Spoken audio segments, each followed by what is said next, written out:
নমো তচ্ছা ভগবতো অরহতো সম্মা সম্বুদ্ধচ্ছ।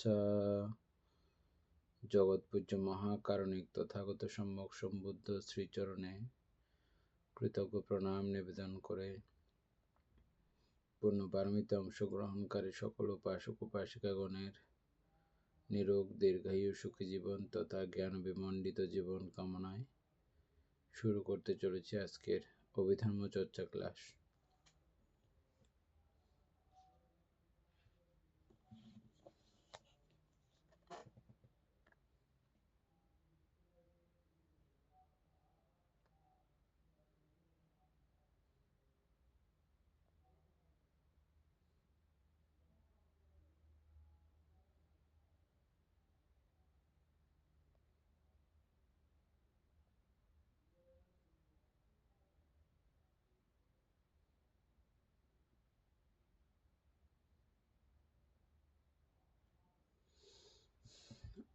আমাদের page number কত ছিল?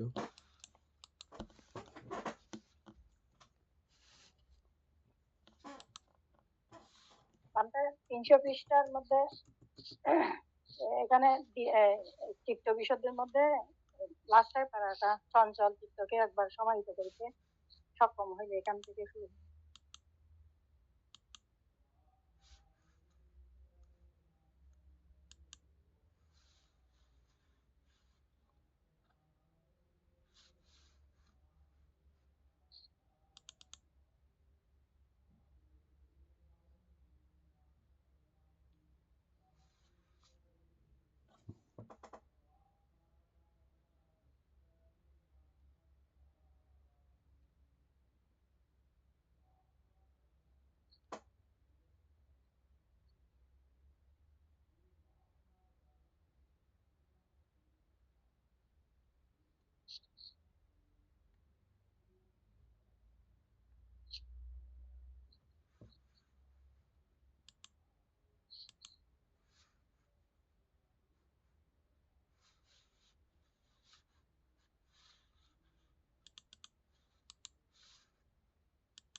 তাহলে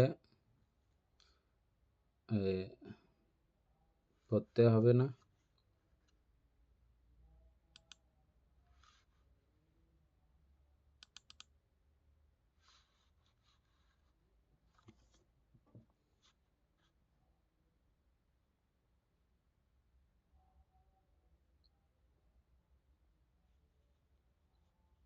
বান্দার চঞ্চল চিত্তকে একবার সমাহিত করিতে সক্ষম হইলে এটা একটু পরে গেলে ভালো, পরে যাওয়ার পরে আলোচনা করি।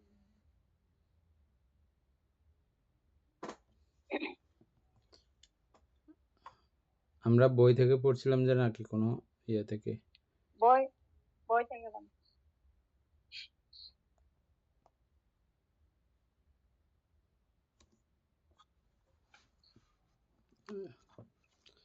পেজ নাম্বার কত বলছেন যে? 300 পৃষ্ঠা বান্ধব। 300 পৃষ্ঠা শেষের দিকে।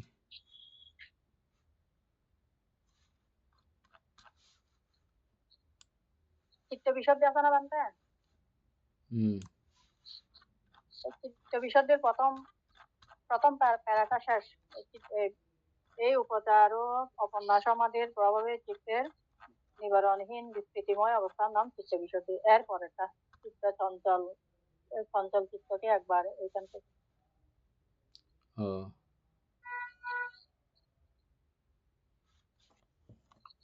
পাইছি, একবার পড়ে যান তাহলে।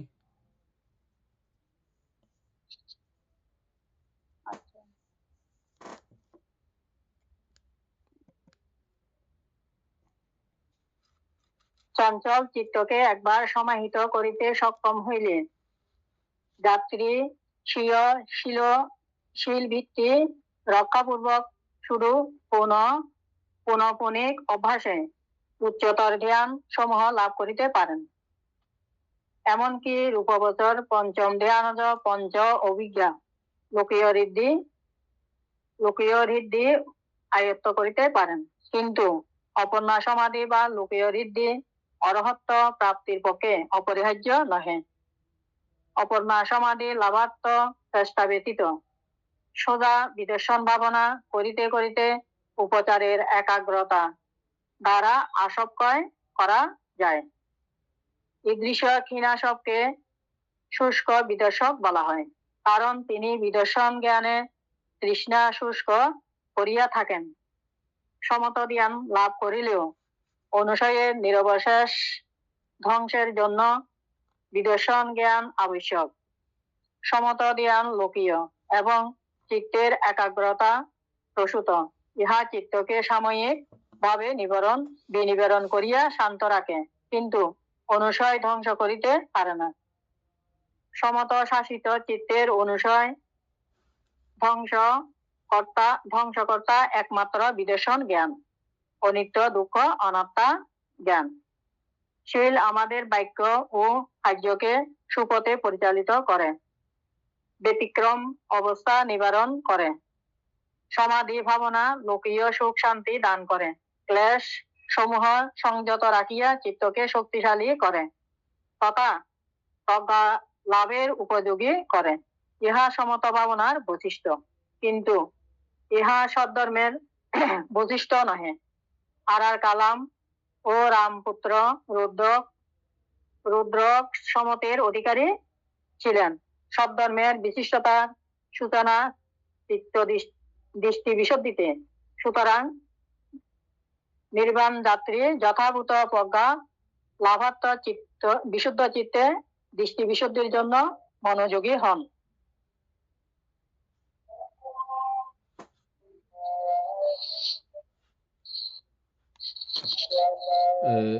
এনি এখানে তো বোঝা গেছে না?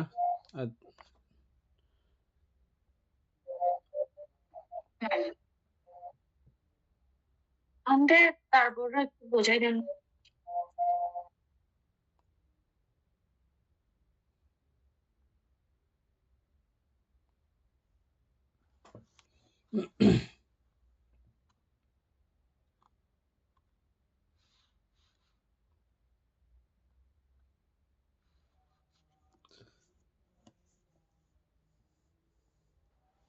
এই রূপে শিলে সুপ্রতিষ্ঠিত হইয়া নির্বাণ যাত্রী উচ্চতর অনুশীলনে সমাধি ভাবনায় আত্মনিয়োগ করেন। এ পর্যন্ত এগুলো আমরা আলোচনা করেছি। শীল সমাধির অপরিহার্য প্রাথমিক অবস্থা। তাহলে শীল হচ্ছে যে সমাধির অপরিহার্য অবস্থা, এটা এক কথা।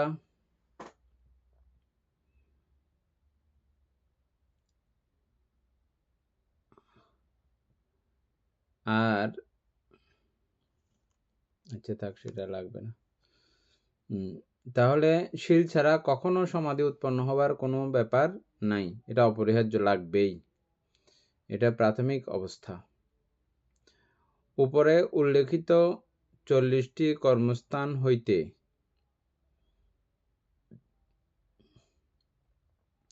যার লোবাদি চরিত্র অনুসারে যে যে চরিত্রে যেটা যেটা প্রয়োজন সেই অনুপাতে তিনি কর্মস্থান নির্বাচন পূর্বক পরিকর্ম নিমিত্ত তিনি গ্রহণ করবেন। এতটুকু পর্যন্ত কারো আলোচনা আছে, কথা বলার আছে? আর এটা আমরা গত ক্লাসে কিন্তু আলোচনা করেছিলাম।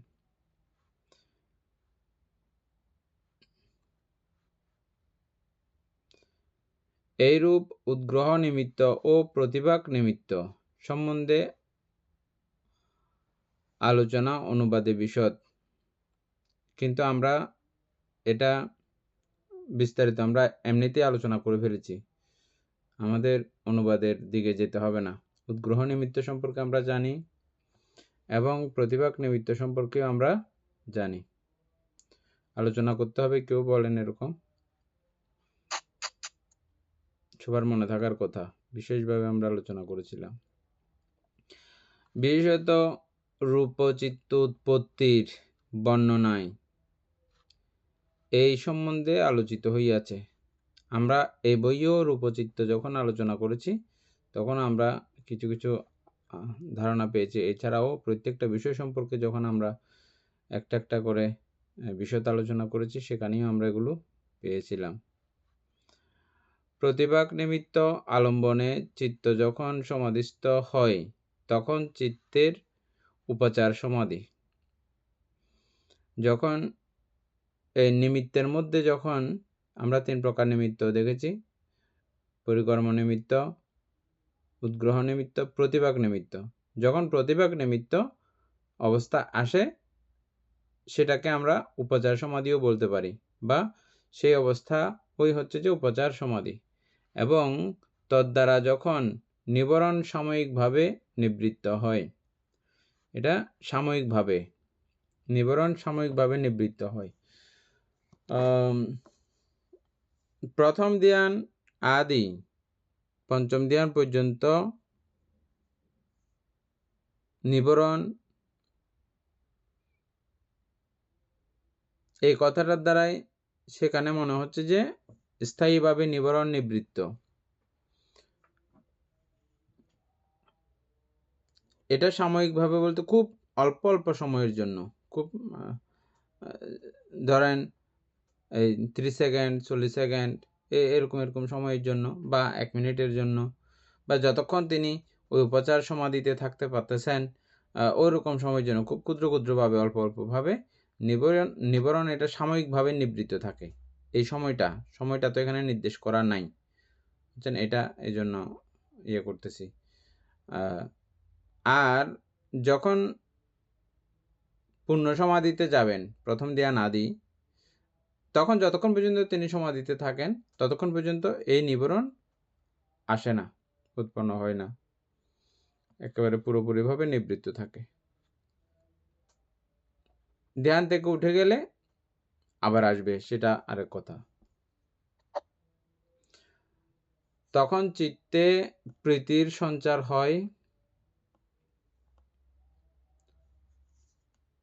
এই নিবরণ যখন থাকে না তখন চিত্তের মধ্যে প্রীতির সঞ্চার হয়। উপাসক পুতুলবাবু নিবরণ আবৃত্তি করেন, আর সবাই খেয়াল করেন এই নিবরণ চলে গেলে এখানে প্রীতি উৎপন্ন হওয়ার মতো কোনো বৈজ্ঞানিক অবস্থা আপনারা দেখেন কিনা, খেয়াল করেন। 5 প্রকার: কামছন্দ, ব্যাবদ, স্তমিদ্ধ, প্রকৃত, আর ওই একটা কি বলতো বিচিকিৎসা। তাহলে এই 5টা বিষয় চলে যাওয়ার কারণে আপনাদের কি মনে হচ্ছে বৈজ্ঞানিক চেতনায়, মানে আমাদের বর্তমান এমনি চিন্তা করলে এগুলো চলে গেলে এমনিতেই প্রীতি উৎপন্ন হওয়ার ব্যাপার আছে কিনা খেয়াল করেন তো।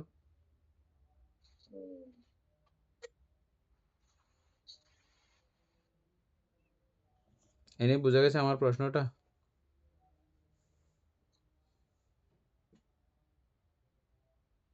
চিত্তটা একটা তো থাকতে হবে, চিত্তের মধ্যে আলম্বন একটা লাগবে।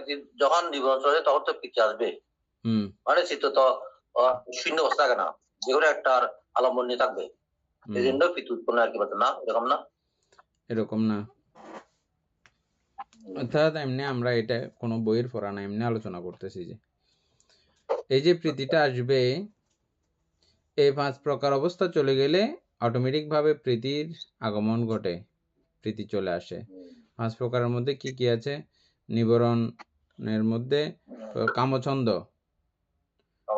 কামের প্রতি যে ইচ্ছা, কামের প্রতি যে প্রতি ইচ্ছা, ছন্দ, এটা তখন না থাকলে, এটা যদি না থাকে, তারপরে ব্যাপাদ, হিংসা জাতীয় মনোবৃত্তি না থাকলে, মৈত্রী জাতীয় মনোবৃত্তি, হিংসা জাতীয় না থাকা মানে মৈত্রী জাতীয় থাকতেছে,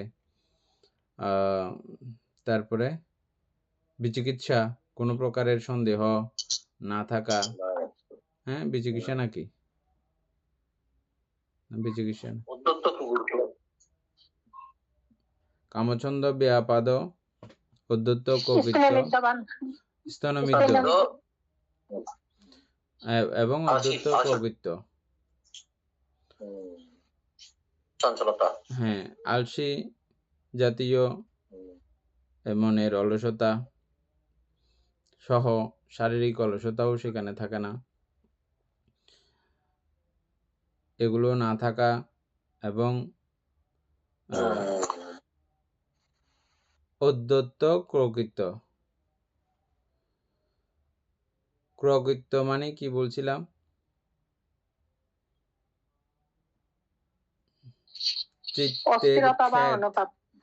চিত্তের ক্ষেত অতীতের দুষ্কর্মের জন্য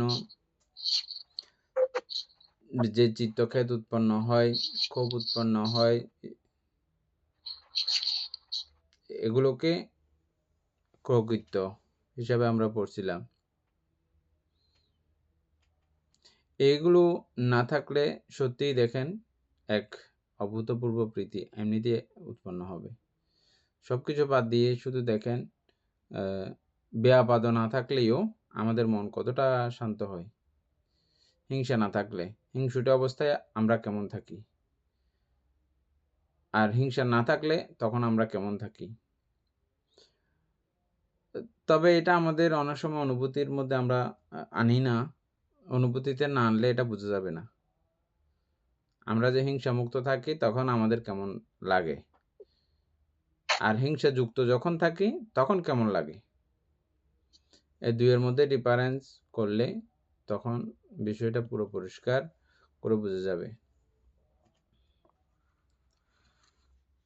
যাই হোক, আপনারা এতে আরেকটু করে মনোযোগ দিলে বুঝে যাবেন যে এগুলো সত্যি সত্যি এই বিষয়টা এমন। এগুলো বলার পেছনে কারণ হচ্ছে যে এটা আমাদের করার জন্য যেন আগ্রহ জন্মে, এই প্রীতি লাভ করার জন্য যেন আগ্রহ জন্মে, সেজন্যই এভাবে আলোচনা করা। এবং এই প্রীতি রসের অন্যান্য ধ্যানাঙ্গ ও শক্তিশালী হইয়া উৎপন্ন হয়।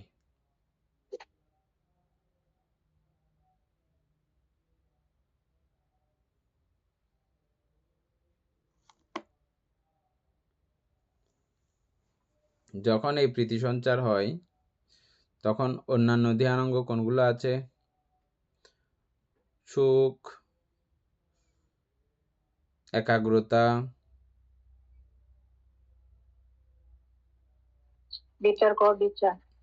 বিতর্ক বিচার, এগুলো ক্রমান্বয়ে শক্তিশালী হয়ে ওঠে। তাহলে দেখা যাচ্ছে যে এখানে প্রীতি প্রথমেই ভূমিকা রাখতেছে। এগুলো এইভাবে ভূমিকা রাখার কারণে ওই চারটা আরো শক্তিশালী হয়ে ওঠে। আর আমরা প্রথমত কিভাবে আলোচনা করছিলাম? একাগ্রতা, বিতর্ক, তখন আমাদের কোনো রকমের আনন্দ প্রীতি এটা সেটার কোনো ব্যাপার তখন আমাদের এমনিতেই থাকে না। আমরা প্রশান্ত হয়ে নিজেকে ওই আলম্বনে যুক্ত রাখার যে প্রচেষ্টা, এটা যখন করে আমরা যখন সাকসেস হই,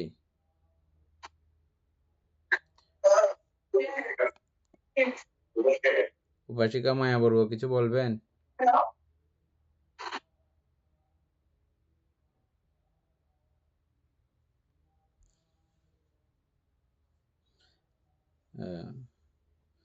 তাহলে বিতর্ক যখন সাকসেস হয় তখন বিচার অটোমেটিক উৎপন্ন হয়।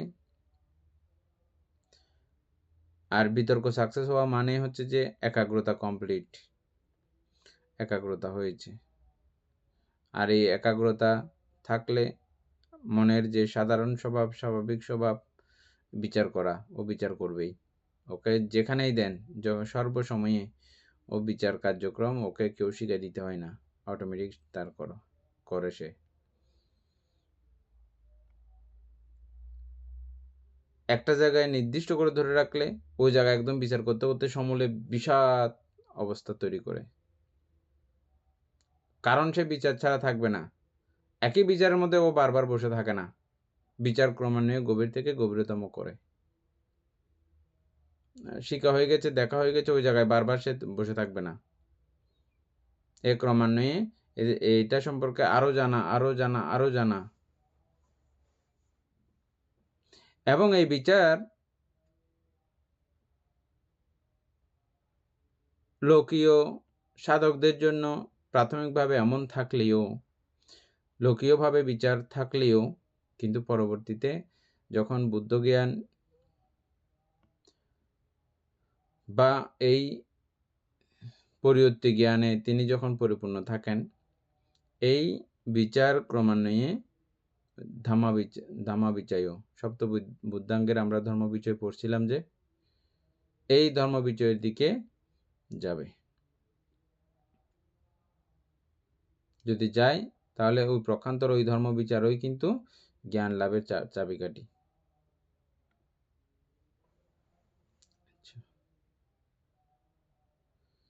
এই তিনের সমন্বয় ঘটলেই প্রীতি এবং সুখ,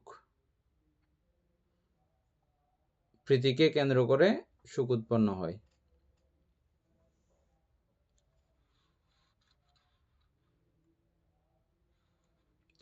ইহা অপর্ণা সমাধি বা পূর্ণ সমাধি।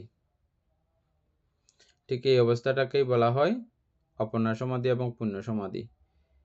এই উপাচার ও অপর্ণা সমাধির প্রভাবে চিত্তের নিবরণহীন প্রীতিময় অবস্থার নাম চিত্তবিশুদ্ধি। তাহলে চিত্তবিশুদ্ধি হচ্ছে যে এই জায়গা পর্যন্ত। হ্যাঁ, উপাচার ও অপর্ণা সমাধির প্রভাবে, উপাচার ও অপর্ণা সমাধির প্রভাবে দুটাকেই বলা হয়েছে, উপাচার এবং অপর্ণা সমাধি। এই দুইয়ের প্রভাবে চিত্তের যে নিবরণহীন প্রীতিময় অবস্থা, ওই প্রীতিময় অবস্থার নামই হচ্ছে যে চিত্তবিশুদ্ধি। চিত্তবিশুদ্ধি কাকে বললে আমরা এখন এটাই উত্তর দেব খুব সুন্দর করে। এরপর থেকে একলেন করে আলোচনা করে যাও, যেগুলো আজকে থেকে আলোচনা করার কথা।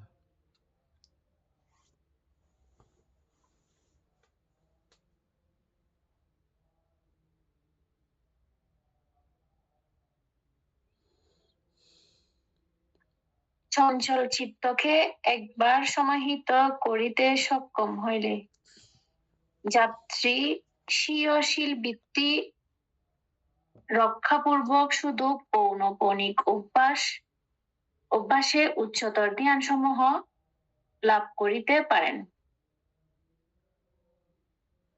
অর্থাৎ এখানে বলছে যে যদি শীলকে ভিত্তি করে, মানে শীলকে আচরণ করে বা শীলকে ভিত্তি করে যদি কোনো সাধক বারবার ধ্যান অনুশীলন করেন, তখন মানে ওনার চিত্ত শান্ত হয়ে প্রথম থেকে চতুর্থ এমনকি পঞ্চম ধ্যান পর্যন্ত লাভ করতে পারেন। এটা বলছে মনে হয়। এর পরবর্তীতে মানে আর কোনো কাজ নাই। চঞ্চল চিত্তকে একবার সমাহিত করতে সক্ষম হইলে, একবার যদি কোনো রকম করা যায়, একবার মানে কি, ওই যে উপাচার এবং অপর্ণা পর্যন্ত একবার যদি তোলা যায়,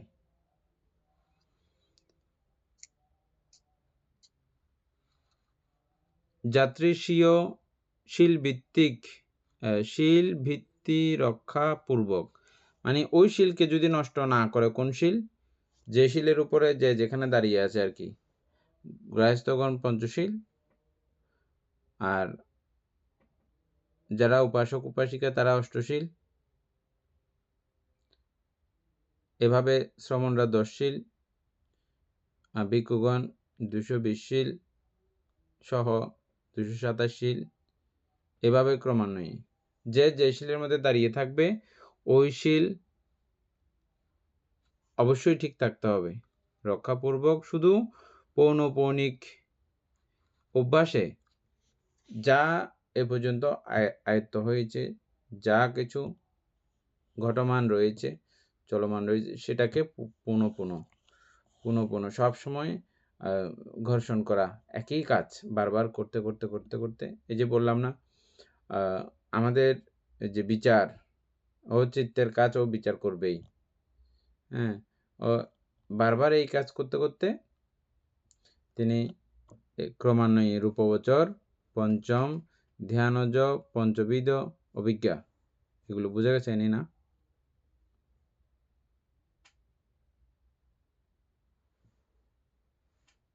উচ্চতর ধ্যান সমূহ লাভ করতে পারেন, বোঝা গেছে তো না?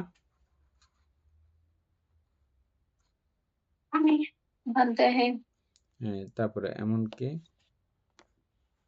এমনকি রূপবচর, পঞ্চম ধ্যানজ, পঞ্চবিজ্ঞা ও লৌকীয় রীতি আয়ত্ত করিতে পারেন। রূপবচরের পঞ্চম ধ্যান লাভ করতে পারেন। এরপরে বলছে যে পঞ্চবিজ্ঞা, যেটা আমরা পঞ্চবিজ্ঞা যেগুলো পড়ে আসছিলাম, ওটাও কিন্তু অর্জন করতে পারে।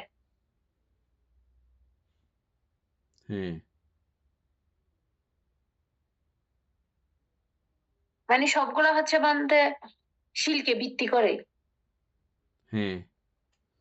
শিল থাকতেই হবে, শিল থাকতে হবে। কিন্তু অপর্ণা সমাধি বা লৌকীয় ঋদ্ধি অরহত্ত প্রাপ্তির পক্ষে অপরিহার্য নহে।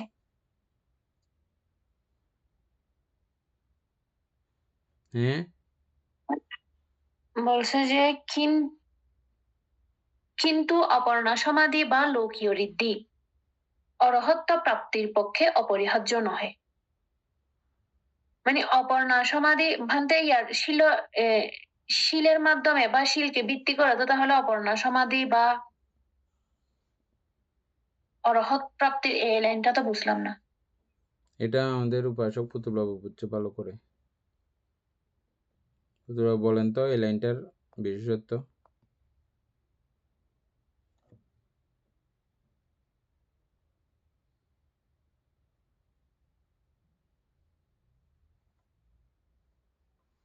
মিউট করা।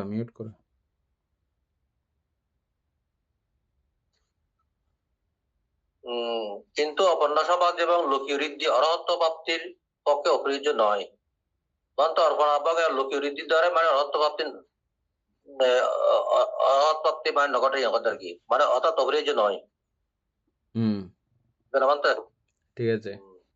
অপর্ণা সমাধি লাভাত্ম চেষ্টা বিহিত সোজা বিদর্শন ভাবনা করিতে করিতে উপচার একাগ্রতা দ্বারা আসব ক্ষয় করা যায়। অর্থাৎ মানে বিদর্শনের মাধ্যমে বানতে আসব কয়, কিন্তু ওই সমত ভাবনার মাধ্যমে বানতে আসব কয় হয় না। এটা বানতে ঠিক আছে। এটাও নিচেই ছিল এনি উত্তরটা।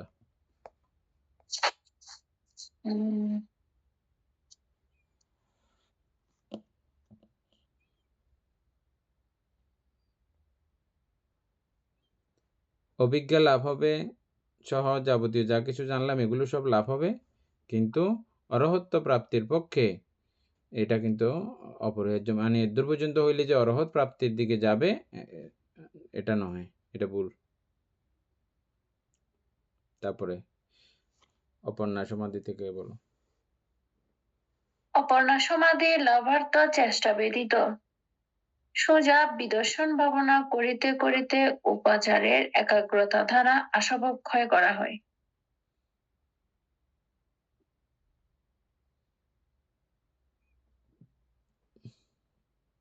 ভান্তে এটা কি? অপর্ণা সমাধি লাভার্থ চেষ্টা ব্যতীত।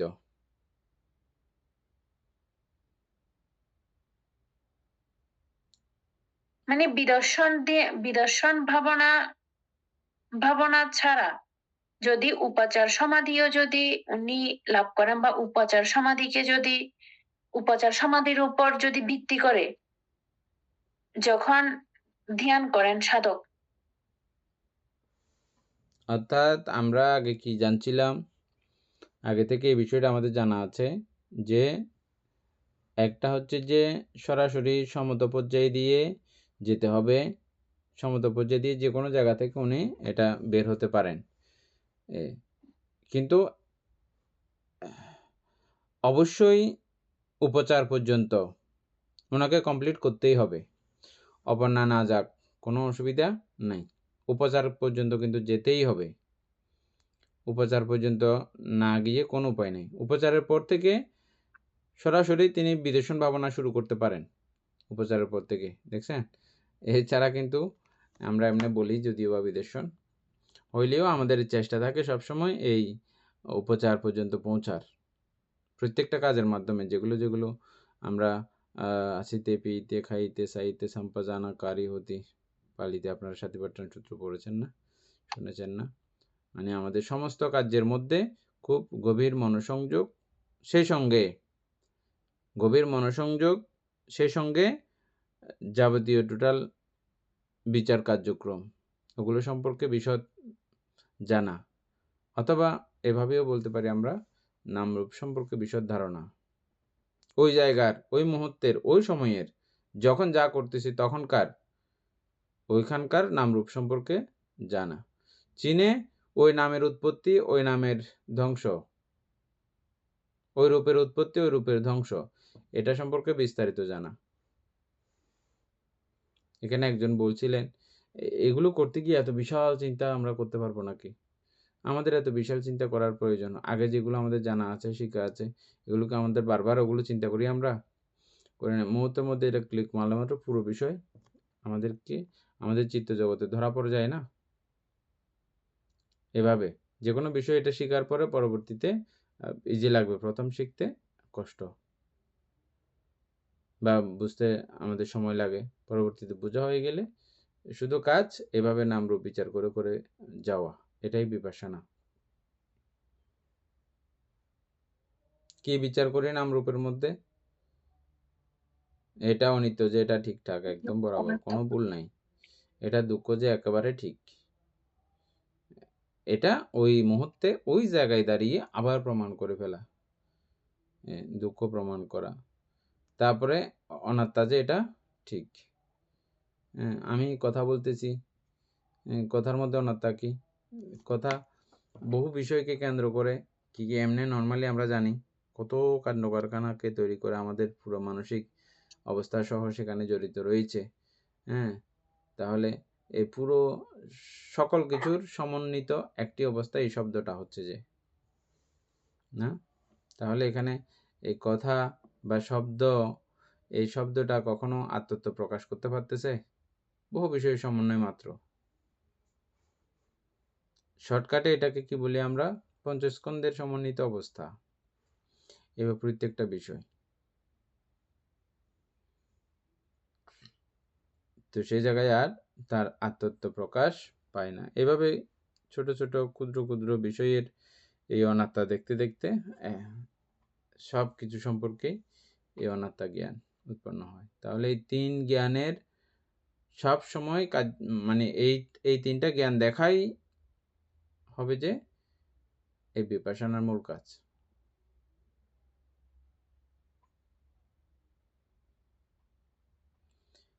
তাহলে উপচার থেকে সোজা বিদর্শন ভাবনা করিতে করিতে উপচারের একাগ্রতার দ্বারা, বুঝা গেছে এখন এনি ওই জায়গাটা? আসব ক্ষয় করা যায়, আর মানে ওই অপর্ণা দিকে আর যেতে হবে না।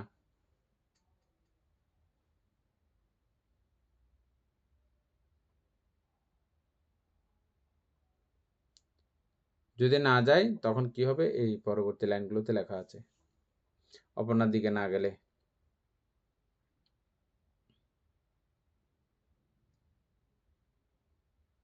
এই দৃশ্য, এই দৃশ্য কীনাশককে শুষ্ক বিদর্শক বলা হয়।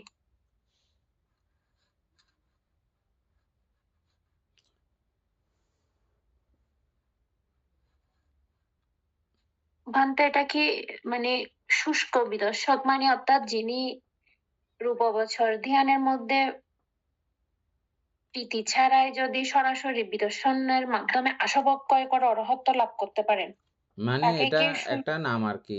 মানে ওইদিকে যারা ঋদ্ধিয়াদি তথা ওই প্রথম ধ্যান হইতে পঞ্চম ধ্যান আদি লাভ না করে সরাসরি অরহত হয়ে যান, তাদেরকে সূক্ষ্ম বিদর্শক অরহত, শুষ্ক বিদর্শক অরহত বলা হয়। উনি অরহত মানে বিদর্শন ভাবনা করতে করতে অরহত হয়েছেন।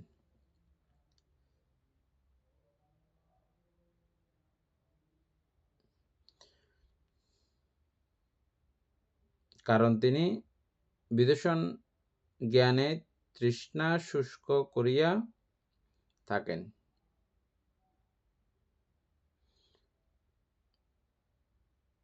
এই শুষ্ক একেবারে শুষ্ক, এটা আর কখনো ভিজাইলেও ভিজবে না, একেবারে শুষ্ক হয়ে গেছে,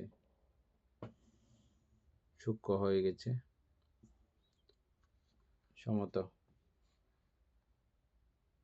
সমধ্যান লাভ করিলেও অনুশয়ের নিরবশেষ ধ্বংসের জন্য বিদর্শন জ্ঞান আবশ্যক।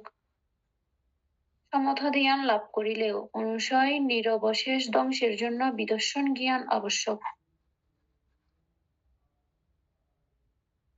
আচ্ছা, মানে ধ্যানে যদি চিত্ত একাগ্র হয় বা মন স্থির হলেও কিন্তু অনুশয় সুপ্তভাবে কিন্তু আমাদের চিত্তের মধ্যে থেকে যায়, মানে ধ্বংস হয় না। সেটা ধ্বংস করতে হলে আমাদের অবশ্যই বিদর্শন জ্ঞানটাই অবশ্যই লাগবে। বিদর্শন জ্ঞানের ছাড়া অনুশয় ধ্বংস করা যাবে না।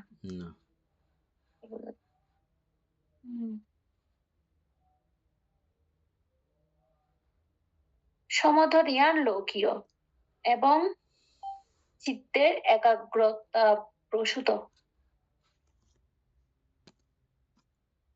সমধ্যান হচ্ছে যে অর্থাৎ লৌকিক স্তরের ধ্যান। লৌকিক মানে যাহা দেখা যায় এরকম না, লৌকিক লৌকিক হচ্ছে যে দেখা যায়, লৌকিক হচ্ছে যে লোকের অন্তর্ভুক্ত সমস্ত কার্যক্রম। লোক বলা হয় 31 লোকভূমি। 31 লোকভূমির সমস্ত কার্যক্রম যত প্রকারের আছে সবগুলো লোকীয়। এই লৌকিকের ঊর্ধ্বে শ্রুতাবর্তী মার্গ, এটা লৌকিকের ঊর্ধ্বে, এটা লোকোত্তর। এখান থেকে লোকোত্তরের সূচনা, শ্রুতাবর্তী মার্গ থেকে। ভাবতে এটা বলা যায় না যেখানে যেটা মানে উৎপন্ন এবং ধ্বংস আছে, উৎপন্ন আর বিলয় আছে, সেটাই লৌকিক না।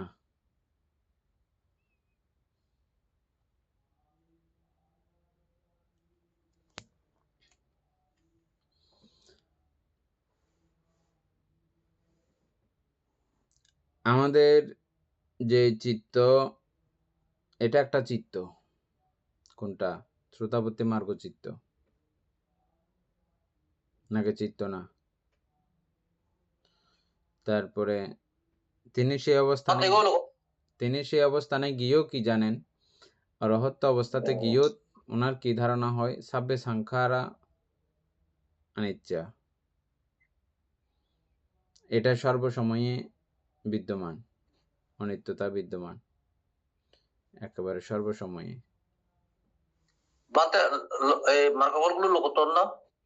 মার্গফলগুলো লোকোত্তর। শ্রোতাবর্তী মার্গ এবং ফল থেকে শুরু হয়ে অরহৎ মার্গ এবং ফল, এগুলো লোকোত্তর। আর এনি যেটা বলছে সেটা হচ্ছে যে কি, সেটাকে অনিত্য বলা চলতে পারে। তোমার যে কথাটা,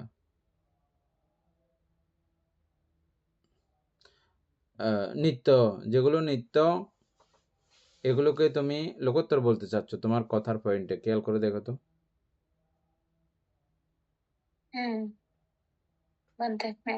মানে যেগুলো নিত্য সেগুলাই লৌকিক আর কি। অর্থাৎ আমাদের জন্ম মৃত্যু সেটা নিত্য না। হ্যাঁ, তো এটা লৌকিক। তো শ্রোতাপতি মার্গফল লাভ করলে জন্ম মৃত্যু হয় না? ওইটা একটা নির্দিষ্ট ইয়ার মধ্যে চলে আসে, হয় 7 বার পর্যন্ত জন্মগ্রহণ করে, তবে সেটা একটা নির্দিষ্ট সময়। কিন্তু আমাদের যেটা সেটা তো নির্দিষ্ট না, সেটা তো অগণিত। সেই কথা দিয়ে তাহলে কি প্রমাণ হচ্ছে? হ্যাঁ, বুঝা গেছে? তাহলে লোকোত্তর নির্ভর করবে কিসের উপরে? শ্রোতাপত্তি মার্গ ফল থেকে অরহৎ ফল পর্যন্ত। এই বিষয়গুলোকেই লোকোত্তর হিসেবে বিবেচনা করা হয়। আর সেটা বললে, বিস্তারিত করতে গেলে ওই শ্রোতাপত্তি মার্গ সংক্রান্ত সমস্ত বিষয় আমাদের আবার মনে করতে হবে। এগুলো আমরা জানি তো না?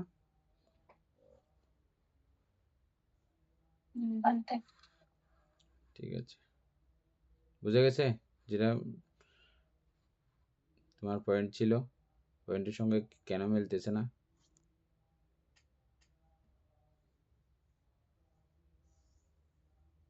এরপরেও কোনো যুক্তি থাকলে বলো।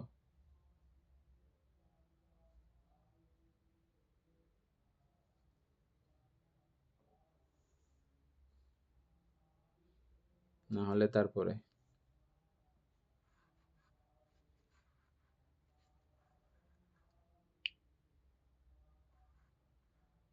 ইহা চিত্তকে সাময়িকভাবে বিনিবরণ করিয়া শান্ত রাখে, কিন্তু অনুসয় ধ্বংস করিতে পারে না। অর্থাৎ সমত ভাবনার মাধ্যমে, সমত ধ্যানের মাধ্যমে আমাদের চিত্তের মধ্যে যে রাগ, দেশ বা মোহ আছে, বা যেটা বিনিবরণ বলতেছে, এটা সাময়িকভাবে, কিন্তু এটা এটা কিন্তু যে উপরে বলেছে যে নির্বৃত্ত হয় সাময়িকভাবে, এখানে বলছে যে জাস্ট সাময়িকভাবে সেটা শান্ত থাকে, কিন্তু বিনিবরণ হয়ে যায় না। স্থায়ী ভাবে কিন্তু এগুলা কিন্তু ধ্বংস করা যায় না। না, এগুলো অনুসয় আছে, অনুসয়ের সঙ্গে যথাযথ উপাদান মিলে গেলে তখন আবার সে জ্বলবে। অনুসয় বলতে ওই যে আগুনের ছোট্ট আপনার আগুন উপরে এমনি ছাই দেখতেছেন বটে, হ্যাঁ, অনেক সময় পানি ডালে দিলেও উপরে কতগুলো ভিজে ভিতরে একটু করে আগুন থেকে যায়। ওটা যদি আবার যদি ঠিকঠাক মতো বাতাস লাগে, সেই সঙ্গে যদি আরো জ্বালানি উপাদান যদি যুক্ত করে দেন, দেখবেন এটা আবার আগুন ধরে যাবে। ওই ছোট্ট অগ্নিশিখা, অগ্নিকণা, ওটাকে অনুসয়, আগুনের অনুসয়। এটা সুযোগ পাইলে, যথাযথ সবকিছু উপাদান পাইলে আবার জেগে ওঠে। ঠিক সাধকদের কাছেও তিনি ধ্যান করেছেন, ধ্যান করার সময়ে ওই নিবরণ শূন্য ছিলেন। যখন তিনি আবার ধ্যান বন্ধ করবেন, তখন আবার সেই চোখ, কান, স্বর ইন্দ্রিয় দ্বারা আবার যখন সেই কামনীয় বিষয়ের আগমন ঘটবে, আমিও সেই সঙ্গে যদি তাল দিই, তাহলে আবার কামছন্দ উৎপন্ন হয়ে যাবে, এটা আবার জাগ্রত হয়ে যাবে, ওই আগুনের মতো আর কি। এভাবে সবগুলো। তারপরে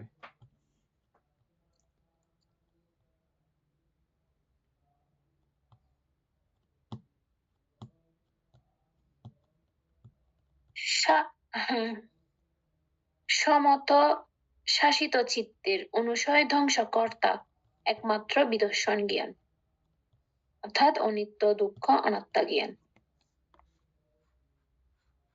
একমাত্র বিদর্শন জ্ঞানের মাধ্যমে কিন্তু আমাদের চিত্তের যে অনুসয়গুলো আছে সেটা একমাত্র ধ্বংস করতে পারবে বিদর্শন জ্ঞানের দ্বারা। ধ্বংস করে যখন নাম রূপের অনিত্য, দুঃখ, অনাত্মা জ্ঞান উৎপন্ন হবে, তখনই এই অনুসয়টা ধ্বংস হয়ে যাবে।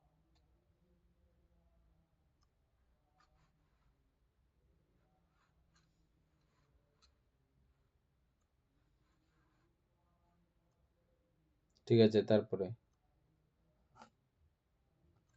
শীল আমাদের বাক্য ও কার্যকে সুপথে পরিচালিত করে,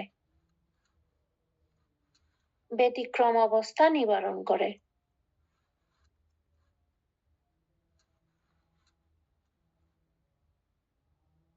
অর্থাৎ শীল আমাদের যে আমরা কায়িক ভাবে বা বাচনিক ভাবে,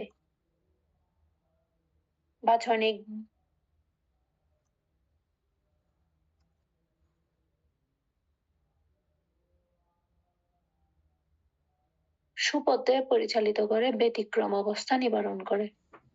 ব্যতিক্রম অবস্থা কি বলতে, কায়ের দুশ্চারিত্রিক বা বাচনিক বাক্যের যে ইয়াটা, ওইটা নিবারণ করে নাকি? শীল আমাদের বাক্য ও কার্যকে সুপথে পরিচালিত করে। এটার দ্বারা আমরা সুন্দর সুশৃঙ্খল ভাবে আমরা চলতে পারি। আর যখনই আমরা শীল লঙ্ঘন করি, তখন আমাদের কি পরিস্থিতি হয়? নিজের কি পরিস্থিতি হয়, অন্যের কি পরিস্থিতি হয়, সমাজের কি পরিস্থিতি হয়, এটা তো আমাদের জানা কথা। যে ভয়ঙ্কর অবস্থা তৈরি হয়, আমরা এটা বারবার আলোচনা করেছিলাম। সবাই একসঙ্গে যদি বলি যে কি আমরা সকলে কি করব না, প্রাণীর প্রতি দয়াহীন হয়ে যাব। যদি প্রাণীর প্রতি দয়াহীন হয়ে যাই, তাহলে কি বলতে হবে যে আমরা আর কেউ নাই, বেঁচে থাকবো কেউ আমরা? এগুলো ব্যতিক্রম অবস্থা আর কি। ঠিক একইভাবে প্রত্যেকটা শীল, এগুলো প্রাকৃতিক, অতি প্রাকৃতিক, প্রাকৃতিক না শুধু অতি প্রাকৃতিক। এগুলো লঙ্ঘনে শুধু যে আমাদের শীল নষ্ট হবে এমন না, আমাদের এই সুন্দর পৃথিবীতে সুন্দর জীবন নিয়ে বাঁচা সম্ভব হবে না। আমরা এটা ধর্মীয় বিষয় হিসাবে চিন্তা করলে বিষয়টা একরকম, কিন্তু এটা দেখেন যদি প্রাকৃতিক মানবীয় কার্যক্রম হিসেবে যদি বিবেচনা করেন, এটা প্রত্যেকে এটা রক্ষা করতে বাধ্য। প্রত্যেকে যে দেশে এই শিলের একটু সমস্যা আছে, ওই দেশের মধ্যে কত ভয়ঙ্কর, আর যে দেশের মধ্যে এই শিলগুলোর পরিপূর্ণ প্রয়োগ আছে, হ্যাঁ, সবটা না থাকলেও কয়েকটা শিল যে দেশে রক্ষা করে দেখলাম, সে দেশের মধ্যে কত সুন্দর। হ্যাঁ,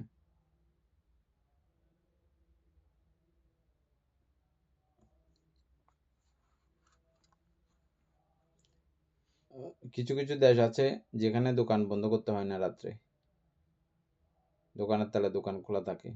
আবার কিছু দেশ আছে দোকানদারও থাকতে হয় না, অটোমেটিক মানুষ জিনিস নিয়ে নির্দিষ্ট জায়গা আছে, ওখানে টাকা রেখে চলে যাবে। নির্দিষ্ট দাম আছে, নির্দিষ্ট দাম টাকা রেখে টাকা দিয়ে চলে যাবে। তো এটা কিসের দ্বারা তৈরি হয়েছে খেয়াল করছেন? মানুষের কতটুকু সততা উৎপন্ন হইলে এভাবে করা যায় একটা বিষয়। এইভাবে সৎ হইলে এরকম হয়। এই সিস্টেমটা দেখলেই আপনি সেই অতীতের কুরু রাজ্যের যে আমরা কল্পতরু বর্ণনা, কল্পনার বৃক্ষ, হ্যাঁ, এই সাইড দিয়ে আপনি অগ্রসর হইতে শুরু করলেই দেখবেন আপনি এভাবে।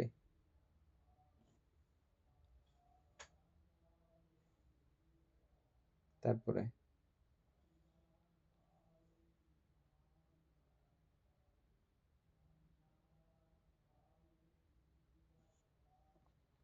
সমাধি ভাবনা লৌকীয় সুখ শান্তি দান করে, ক্লেশ সমূহ সংযত রাখিয়া চিত্তকে শক্তিশালী করে তথা প্রজ্ঞালাভের উপযোগী করে।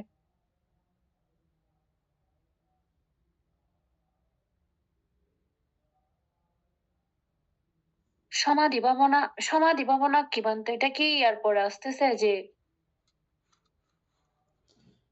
তাইলে পঞ্চম ধ্যানের ব্যতিক্রম অবস্থা নিবারণ করিয়া যত শিলভঙ্গজনিত যত সমস্যা, ওই সমস্যাগুলো থেকে আমি মুক্ত হয়ে যাব। আপাতত মুক্ত হইয়া সমাধি ভাবনা লৌকিক সুখ শান্তি দান করে। যখন এগুলো বন্ধ করিয়া যখন সমাধি করেন, সমাধি ভাবনা প্রথম ধ্যান থেকে পঞ্চম ধ্যান পর্যন্ত, এগুলো লৌকিকভাবে লৌকিক সমস্ত সুখ শান্তিগুলো আমরা পাবো। লৌকিক সুখ শান্তি কি আছে? বিতর্ক বিচার প্রীতি সুখ একাগ্রতার সহিত প্রথম ধ্যান ও চিত্ত, এই শান্তিটা। দ্বিতীয় ধ্যান গেলে আর একটু উন্নত, তৃতীয় পঞ্চম, এভাবে ক্লেশ সমূহ সংযত রাখিয়া চিত্তকে শক্তিশালী করে। এই ক্লেশ যখন থাকে না, তখন চিত্ত ক্রমান্বয়ে শক্তিশালী হয়ে যায়। ওই যে বললাম, চিত্তের সদা সর্বদা কাজ হচ্ছে যে চিন্তন করা, ওই যে বিচার আর কি, অটোমেটিক সে করতে, এই বিচার করতে করতে যে বিষয়ে যত বেশি জানতে থাকবেন, ক্রমান্বয়ে চিত্ত শক্তিশালী হচ্ছে না।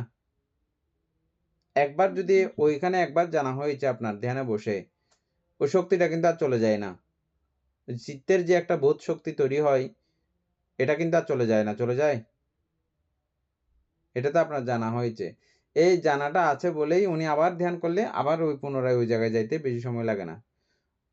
মানে প্রথম ধ্যান থেকে তিনি উঠে গেছেন, আবার পুনরায় যদি প্রথম ধ্যান তৈরি করতে চান, উৎপত্তি করতে চান, খুব অল্প সময়ের মধ্যে উনি জানেন। কেন? ওনার এগুলো জানা হয়ে গেছে, জেনে গেছেন, চিত্ত ক্রমান্বয়ে শক্তিশালী হয়েছে। এটাই ক্লেশ সমূহ সংযত থাকার কারণে। কি কি ক্লেশ? আমরা 10 ক্লেশ পড়ছিলাম, মনে আছে?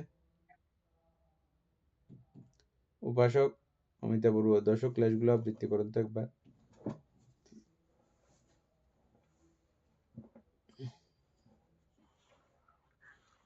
দশক ক্লেশ হচ্ছে লোভ, দেশ, মোহ, অধি, অনপত্রপা, অধ্যত্ত, বিচিকিৎসা, মান, স্তনমিদ্ধ, দৃষ্টি। এগুলো হচ্ছে ক্লেশ। এই ক্লেশগুলো, আর উপক্লেশ? উপক্লেশ লাগবে না।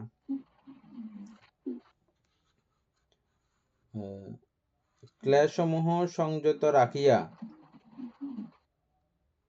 চিত্তকে শক্তিশালী করে। এগুলো সংযত থেকে চিত্ত শক্তিশালী হয়ে যাবে। আর শক্তিশালী বিষয়টা তো আলোচনা করলাম।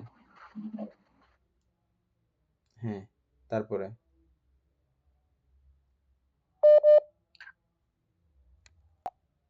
ইহাই সমতাভাবনার বৈশিষ্ট্য, কিন্তু ইহা সদ্ধর্মের বৈশিষ্ট্য নহে। খুব মারাত্মক কথা। হ্যাঁ, এত হ্যাঁ। কিছু করার পরে, এত মানে সাংঘাতিক কার্যক্রম করতে করতে পঞ্চম ধ্যান, এটা কিন্তু সহজ চারটিখানি কথা না। হ্যাঁ, কিন্তু এই জায়গাতে এসেও বলা হচ্ছে যে কিন্তু ইহা সদ্ধর্মের বৈশিষ্ট্য নহে। সদ্ধর্ম, আমরা এখনো সদ্ধর্মের আশেপাশেও নাই। আবার উড়াই দিলে হবে না। আরেকটা বিষয় মাথায় রাখতে হবে যে সম্যক সমাধি যেটা বলি, এটা সমাধি যখন এটা সম্যক হয়, মানে আর্যাষ্টাঙ্গিক মার্গের সব মার্গগুলো অ্যাড হয়, সংযুক্ত হয়, তখন সেটা সম্যক সমাধি হয়ে যায়। হ্যাঁ, এই অবস্থা ছাড়াও ওই অবস্থা না। এনে বোঝা গেছে? সম্যক সমাধি। তবে এই ক্ষেত্রে সম্যক সমাধি ওই উপচারকেও বলা যাবে, সেটাও চিত্তে সমাধিস্থ অবস্থা।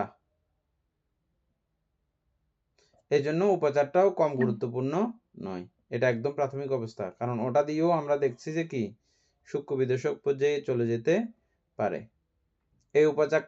এই উপচারকে আবার আমরা যখন বিদর্শন, ক্রমান্বয়ে বিদর্শনের ক্রমিকটা দেখব, সেখানে অন্যভাবে চিনব, অন্য নামে। বিষয়টা একই, অন্যভাবে চিনা আর কি। এটা আমরা পরের ক্লাসে আস্তে আস্তে পাবো। সদ্ধর্মের বৈশিষ্ট্য নহে। তারপরে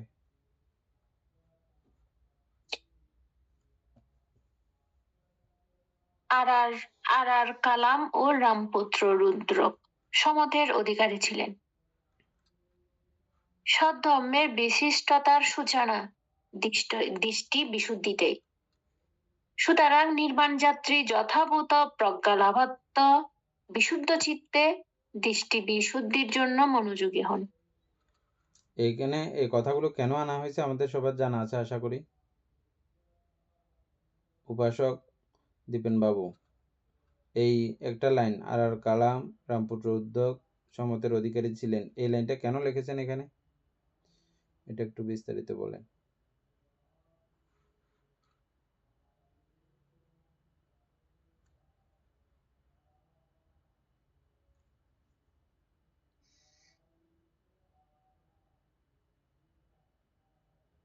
আনতে তারা সমত ভাবনায় সর্বোচ্চ স্তরে থাকলেও তারা কিন্তু ইয়া করতে পারেনি। নির্বাণের জন্য যে যে ধরনের ইয়া করা দরকার, যে ধরনের ভাবনা করা দরকার, সেটা তাদের মধ্যে ছিল না। অর্থাৎ সম্যক সমাধি তারা করতে পারেনি, যার কারণে তারা সমতের অধিকারী হলেও তারা নির্বাণ লাভ করতে পারেনি। কি ক্ষতি হয়েছে তাদের, কি সমস্যা হয়েছে? তো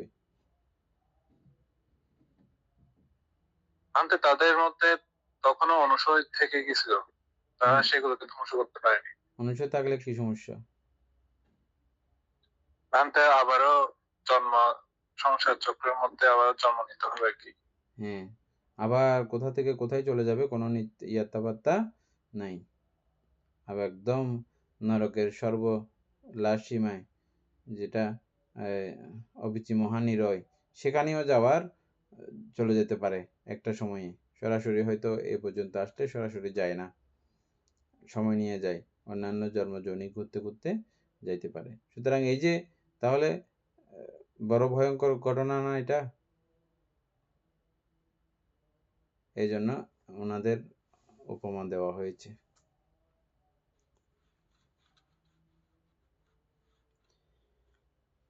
সদ্ধর্মের বিশিষ্টতার সূচনা দৃষ্টি বিশুদ্ধিতে। তাইলে আমরা এতক্ষণ পড়ে আসছি যে কিন্তু চিত্ত বিশুদ্ধি, এখানে দৃষ্টি বিশুদ্ধি চলে আসছে। দৃষ্টি বিশুদ্ধি কাকে বলে এটা আমরা নিচের ধাপের মধ্যে জানবো আর কি। সুতরাং নির্বাণ যাত্রী যথাভূত প্রজ্ঞা লাভার্থ বিশুদ্ধ চিত্তে দৃষ্টি বিশুদ্ধির জন্য মনোযোগী হন। বিশুদ্ধ চিত্ত, আমরা এখন চিত্ত বিশুদ্ধি পড়ছি না, এই বিশুদ্ধ চিত্তে দৃষ্টি বিশুদ্ধির দিকে মনোযোগী হন। অত্যন্ত গুরুত্বপূর্ণ। উপাসক দীপেন বাবু, এনে আমি এটা যেটা পাঠাইছি এটা গ্রুপে পাঠাইলে দীপেন বাবু একটা শর্টপট এটা পড়ে ফেলেন, পরে যদি আলোচনা করার প্রয়োজন পড়ে, মানে চিত্ত বিশুদ্ধি সম্পর্কে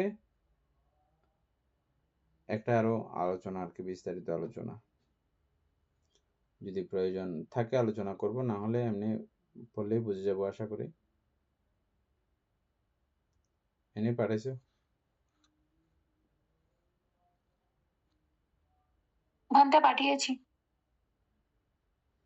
দীপেন বাবু তাড়াতাড়ি করে এটা একটু পড়ে ফেলে।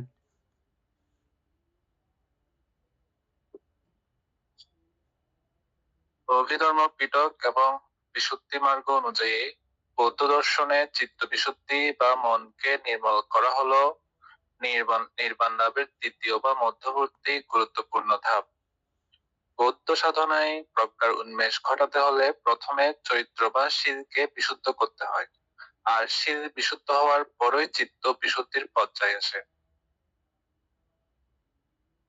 চিত্ত বিশুদ্ধি কি? অভিধর্মের মধ্যে আমাদের সাধারণ চিত্ত বা মন প্রতিনিয়ত নানা প্রকার অকুশল চৈতসিক, যেমন লোভ, দেশ, মোহ, হিংসা, অলসতা বা সংশয় দ্বারা আচ্ছন্ন বা কলুষিত থাকে। চিত্ত বিশুদ্ধি হলো অকুশল চৈতসিক ও বিশেষ করে পঞ্চ নিবরণ সাময়িকভাবে বা স্থায়ীভাবে দমন করে মনকে সম্পূর্ণ একাগ্র, স্থির ও শান্ত করা। বিশুদ্ধি মার্গ ও অভিধর্মে সপ্ত বিশুদ্ধির অবস্থান। অভিধর্ম পরম্পরায় মোক্ষ বা নির্বাণ লাভের জন্য সপ্ত বিশুদ্ধির কথা বলা হয়েছে। চিত্ত বিশুদ্ধি হলো এর দ্বিতীয় ধাপ। শীল বিশুদ্ধি কায় ও বাক্যের সংযম ভিত্তি। চিত্ত বিশুদ্ধি এটা তো শব্দটা বোঝাচ্ছে না, যাই হোক, মনোযোগের একাগ্রতা বা মনোসংযম। দৃষ্টি বিশুদ্ধি দৃষ্টিভঙ্গির বিশুদ্ধতা, নাম রূপ পরিচ্ছেদ। কঙ্কা বিতরণ বিশুদ্ধি সংশয় নিরসন। মার্গ জ্ঞান ও দর্শন বিশুদ্ধি মার্গ ও অমার্গের জ্ঞান। প্রতিপদা জ্ঞান ও দর্শন বিশুদ্ধি প্রতিপদ জ্ঞান ও দর্শন বিদর্শন বা বিপাসনা। জ্ঞান ও দর্শন বিশুদ্ধি চতুরার্য সত্য ও আর্য মার্গের জ্ঞান অর্জন। পঞ্চ নিবরণ ও চিত্ত বিশুদ্ধি। অভিধর্মে বলা হয়েছে চিত্ত বিশুদ্ধ করতে হলে 5টি প্রধান মানসিক বাধা বা পঞ্চ নিবরণ অতিক্রম করতে হয়। কামছন্দ, পঞ্চ ইন্দ্রিয় জনিত বিষয়ের প্রতি আসক্তি, ব্যাপাদ, হিংসা, রাগ বা বিদ্বেষ ভাব,